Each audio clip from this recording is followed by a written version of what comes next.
If you want to be better in any sport, you need a coach. And why would Tai Chi push hands be any different? There's some martial artists who come to me who are playing Tai Chi push hands as a sport, but still treating it as a martial art. And while it is on the martial journey, they're treating our communication as if they want to challenge me and understand my skill set more. Rocky's not challenging his trainer, to make sure that he can box. That's not the point.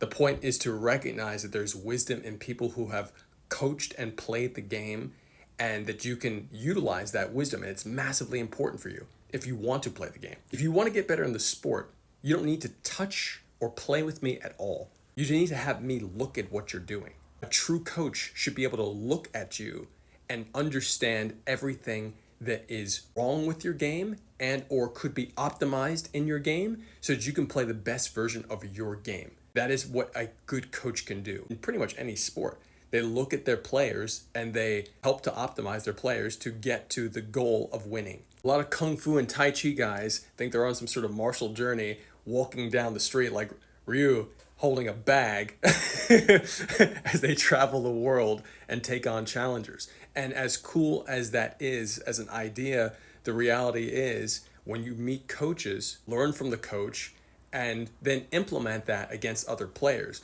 Otherwise, you might be putting your challenge energy in the wrong direction. I don't play the sport of push hands competitively for awards anymore. That's not something that I'm doing. It's not something I'm interested in, even though I love the sport. It's my favorite sport. I coach players so that they can get their wins in, and then they can obviously take those wins and do what they want with them in their life. Because when you pressure test your Tai Chi on the world-class level, you are completely different than those who have not done it. If you have not played on the world-class level, you don't know what it feels like.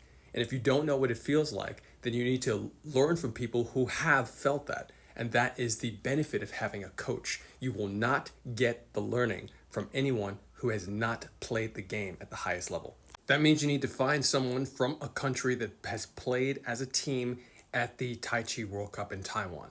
For the US, that's Josh Waitzkin, who you won't find, or Dan Caulfield, who you won't find. Those are my coaches. Or myself, or Ilona Bito, or my father, Jancy Childress, or Trevor Cohen, or Irving Yee, or Jordan Forth, and the list goes on. There are great players that have played out there. For other countries like Spain, you have Coach Nacho, I think one of the best players alive right now, easily. You have Tuishou Chen in Taiwan, who's obviously one of the best players to ever live. Coach Barry McGinlay in London. You have all these great coaches. So just go find somebody who's great and train with them and learn from them as your coach if they're willing to do that, if they have the coaching mindset. I wish you the best journey.